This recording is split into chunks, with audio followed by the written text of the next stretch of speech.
Happy with your skin color?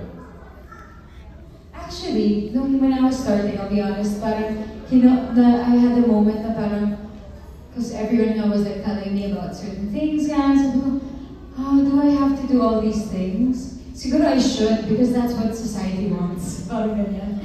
Or what everybody's telling me to do. Until one time, I remember having hindi naman siya argument, but a conversation with my manager.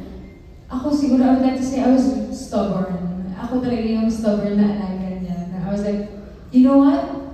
Who cares? You know, I'll just do me and I'll just like, kung ano man, but if they don't like that I'm flat-chested, I don't care. Gagalingan ko na lang. Gagalingan ko na lang sa pag-arte, gagalingan ko na lang in different aspects. I may have darker skin color, like especially before, parang, so what? I had that so what attitude. And then, you know what? It worked well for me. Kasi nga, as I grew older, it doesn't necessarily mean nga kasi na parang, you have to be, like, you have to do certain things. But all you have to do is take care of yourself, number one. And love yourself, more importantly. Kasi sino ba bang magmamahal sa sarili mo, even more than anyone else, kundi ikaw lang naman, diba? So, and, you know, everything suddenly came through. And hindi